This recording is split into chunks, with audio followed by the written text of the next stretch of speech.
नमस्कार दोस्तों, आज हम लोग हिंदी व्याकरण समास के बारे में जानेंगे। इसको अंग्रेजी में कंपाउंड वर्ड्स कहते हैं। ये समास की परिभाषा, डेफिनेशन, दो या अधिक शब्दों का जो संयोग होता है वह समास कहलाता है। दो या अधिक शब्दों का जो संयोग होता है वह समास कहलाता है। समास द्वारा शब्द रचना, वर्ड कंस्ट्रक्शन थ्रू कंपाउंड। सम उपसर्ग पूर्वक आस धातु से समास बनता है। सम उपसर्ग पूर्वक आस धातु, सम उपसर्ग है और आस धातु, इन दोनों को मिलाने से समास बनता है। इसमें आस धातु का अर्थ है रखना। आस धातु का क्या अर्थ है? रखना। इस प्रकार दो या दो से अधिक शब्दों को इस प्रकार साथ साथ रखना कि उनके आकार में अंतर आ जाए, यही समास है। दो या दो से अधिक शब्दों को इस प्रकार से साथ में रखना है जिसके आकार में अंतर आ जाए, उसे समास कहते हैं। जैसे उदाहरण के लिए, राजा का कुमार, राजकुमार, इसमें अंतर आ गया है। राजकुमार, राजा का कुमार को क्या कहते हैं? राजकुमार। दो वर्ड के संयोग से ये शब्द बना है, राजकुमार। इसी तरह रात और दिन, रात दिन, इस तरह से दो या दो से अधिक शब्दों के मेल से जो आकार उत्पन्न होता है उसको समास कहते हैं। यहाँ पर समास और संधि में अंतर, difference between union and compound. समास क्या है? दो पदों का होता है यह समास, और संधि जो होती है दो वर्णों की होती है। समास को तोड़ने से उसको विग्रह कहते हैं। समास तोड़ना विग्रह कहलाता है और संधि तोड़ना विच्छेद कहलाता है। समास जो है हिंदी, उर्दू सभी पदों में व्यवहृत होता है, और संधि जो है संस्कृत के तत्सम शब्दों तक ही सीमित है। हिंदी पदों में संधि अनिवार्य नहीं है। ये है समास और संधि में अंतर।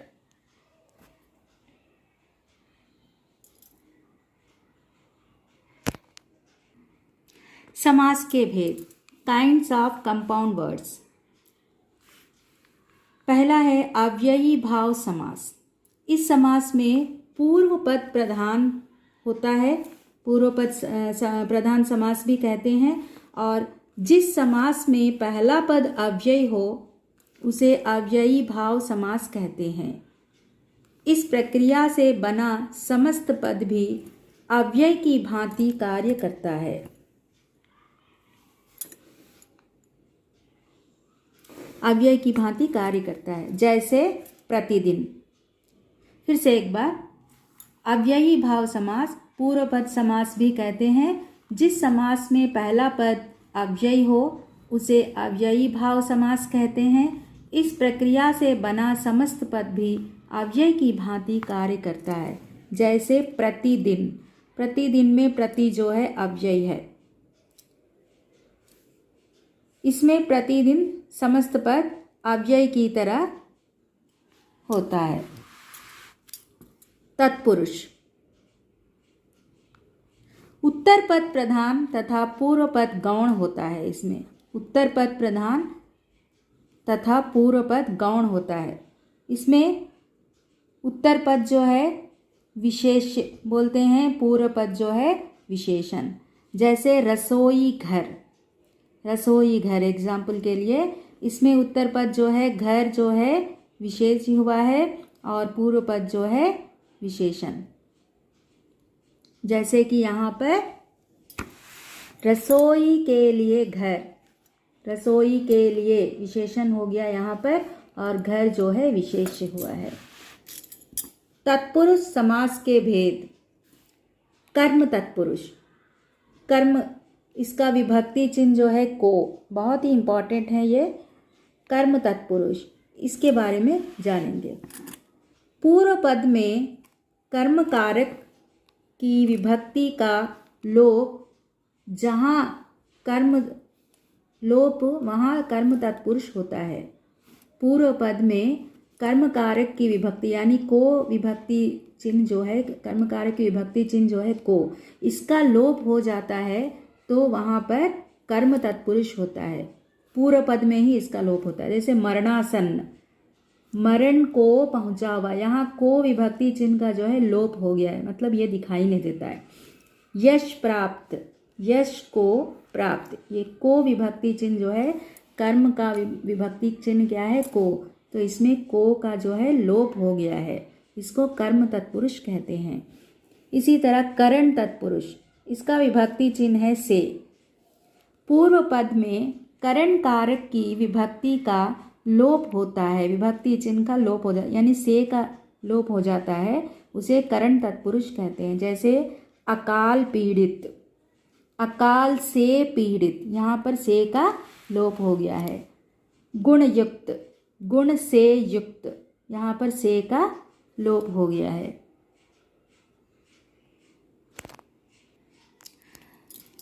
संप्रदान तत्पुरुष, इसका विभक्ति चिन्ह है के लिए, के लिए। पूर्व पद में विभक्ति का लोप होता है, ये के लिए विभक्ति का लोप हो जाता है, इसका विभक्ति चिन्ह के लिए है ना, इसका लोप हो जाता है पूर्व पद में। जैसे आराम कुर्सी, आराम के लिए कुर्सी, यहाँ के लिए का लोप हो गया है। इसी तरह विद्यालय, विद्या के लिए आलय, के लिए का लोप हो गया है, इसको संप्रदान तत्पुरुष कहते हैं। अपादान तत्पुरुष, इसका विभक्ति चिन्ह से है, इसमें से का लोप हो जाता है। जैसे पूर्व पद में विभक्ति से का, इसमें अलग होने का भाव प्रकट होता है। अपादान तत्पुरुष से विभक्ति चिन्ह है ना, इसका विभक्ति चिन्ह से है ना, इसमें अलग होने का भाव प्रकट होता है। पूर्व पद में विभक्ति से अलग होने का भाव होता है, उसको अपादान तत्पुरुष कहते हैं। जैसे ऋण मुक्त, ऋण से मुक्त, यहाँ पर से जो है अलग होने का भाव प्रकट करता है। इसी तरह जन्मांध, जन्म से अंधा, यहाँ भी से जो है अलग होने का भाव प्रकट करता है। संबंध तत्पुरुष, इसका विभक्ति चिन्ह का, के, की। पूर्व पद में विभक्ति का लोप होता है, इन विभक्ति चिन्हों का लोप हो जाता है पूर्व पद में। जैसे अमृत धारा, अमृत की धारा। इसी तरह आज्ञानुसार, आज्ञानुसार, आज्ञा के अनुसार। राजसभा, राजा की सभा, यहाँ पर की के का लोप हो गया है। नेक्स्ट, अधिकरण तत्पुरुष, में, पर, इसका विभक्ति चिन्ह है में, पर। पूर्व पद में विभक्ति का लोप होता है, में और पर का लोप हो जाता है, उसको अधिकरण तत्पुरुष कहते हैं। जैसे आनंद मग्न, आनंद में मग्न। घुड़सवार, घोड़े पर सवार। इस तरह में और पर का लोप हो गया। नन्य तत्पुरुष, नन्य तत्पुरुष का मतलब है जिस समस्त पद में नकारात्मक यानी नेगेटिव हो उसे नन्य तत्पुरुष कहते हैं। जैसे अकर्मण्य मतलब न कर्मण्य, अनंत न अंत, ये न जो है नकारात्मक है, इसको नन्य तत्पुरुष कहते हैं। अब तीसरा है कर्मधारय समास। इसमें पहला पद विशेषण और दूसरा पद विशेष्य होता है, उपमान और उपमेय होता है। विशेषण विशेष्य कर्मधारय, इसमें भेद जो है विशेषण विशेष कर्मधारय। जैसे महापुरुष, महान है जो पुरुष। परमानंद, परम है जो आनंद। उपमेयोपान कर्मधारय समास। मुख चंद्र, चंद्र के समान मुख, इसकी तुलना जो है मुख की तुलना चंद्र से की जाती है, तो यहाँ पर उपमेयोपान कर्मधारय हुआ है। क्रोधाग्नि, क्रोध रूपी अग्नि, यहाँ पर क्रोध को अग्नि से तुलना की गई है, सो यहाँ पर उपमेयोपान कर्मधारय समास हुआ है। और यहाँ पर विशेषण विशेष कर्मधारय मतलब महान है जो पुरुष। पुरुष कैसा है, पुरुष की विशेषता क्या है, महान। तो यहाँ पर विशेषण हो गया है महान और पुरुष जो हो गया है विशेष्य। इसी तरह परम है जो आनंद। आनंद कैसा है, परम। परम, तो यहाँ पर विशेषण हो गया है परम और आनंद हो गया है विशेष्य। नेक्स्ट, द्विगु समास। इस समास में पूर्व पद संख्यावाचक विशेषण होता है, इसे द्विगु समास कहते हैं। जैसे पंचतंत्र, पंचतंत्रों का समाहार। यहाँ पर पंच जो है संख्यावाचक है, इसीलिए यहाँ पर द्विगु समास हो गया है। त्रिकोण, तीन कोणों का समाहार। तीन, ये जो है संख्यावाचक है, इसीलिए द्विगु समास कहते हैं। नेक्स्ट है द्वंद्व समास। इसमें दोनों पद समान होता है, पदों को मिलाते समय बीच का योजक चिन्ह जो है लुप्त हो जाता है। जैसे भाई और बहन, ये है योजक चिन्ह, ये जो है दिखाई नहीं देता है। भाई और बहन, भाई बहन। आटा और दाल, आटा दाल, ये और लगा दिए हैं, इसीलिए यहाँ पर ये योजक चिन्ह जो है लुप्त हो गया। अब नंबर 6 है बहुव्रीहि समास। इसमें पहला और दूसरा पद मिलकर तीसरे पद की ओर संकेत करते हैं। पहला और दूसरा पद जो है मिलने से तीसरे पद की ओर इशारा करते हैं, संकेत करते हैं, उसे बहुव्रीहि समास कहते हैं। जैसे एक दंत, एक दांत वाला, ये जो है किसकी ओर संकेत करता है, भगवान गणेश की ओर संकेत करता है। इसमें पहला या दूसरा कोई भी पद प्रधान नहीं होता है, ये भी प्रधान नहीं है और ये भी प्रधान, एक भी प्रधान नहीं है, दंत भी प्रधान नहीं है, लेकिन तीसरा पद जो है गणेश, एक दांत वाला गणेश की ओर संकेत करता है, तो ये हो गया है बहुव्रीहि समास। अब देखते हैं बहुव्रीहि और कर्मधारय में अंतर क्या है। बहुव्रीहि और कर्मधारय में अंतर क्या है। अब यहाँ है बहुव्रीहि और कर्मधारय में अंतर। कर्मधारय समास, इसमें क्या होता है, पहला पद विशेषण होता है और दूसरा पद जो है विशेष्य का कार्य करता है। लेकिन बहुव्रीहि समास में दोनों पद मिलकर तीसरे पद की ओर संकेत करते हैं। जैसे कि कमल नयन, कमल नयन, कमल जैसे नयन, ये कर्मधारय हुआ है, क्योंकि यहाँ पर कमल जैसे नयन, नयन कैसा है, कमल के समान है। सो नयन की विशेषता क्या है, कमल। नयन क्या हुआ है, विशेष्य हुआ है, इसीलिए यहाँ पर कर्मधारय हो गया है। लेकिन यहाँ पर कमल जैसे नयनों वाला, कमल जैसे नयनों वाला, इसका अर्थ क्या है, मतलब कौन होता है कमल जैसे नयनों वाला, भगवान श्री कृष्ण, इसलिए यहाँ पर बहुव्रीहि समास हुआ है। अकॉर्डिंग टू द सेंटेंस के हिसाब से आपको ये निर्धारित करना है कि वह कर्मधारय है या बहुव्रीहि है। नेक्स्ट, बहुव्रीहि और नन्य तत्पुरुष में अंतर। जहाँ पहला पद मतलब विशेष्य की विशेषता अभाव में बताता है, वहाँ नन्य तत्पुरुष समास होता है, मतलब नकारात्मक होता है। यहाँ पर जहाँ पहला नकारात्मक पद और दूसरा पद मिलकर किसी तीसरे पद की ओर संकेत करते हैं, पहला पद नकारात्मक होता है और दूसरा पद मिलकर किसी तीसरे पद की ओर संकेत करते हैं, तो वहाँ बहुव्रीहि समास होता है।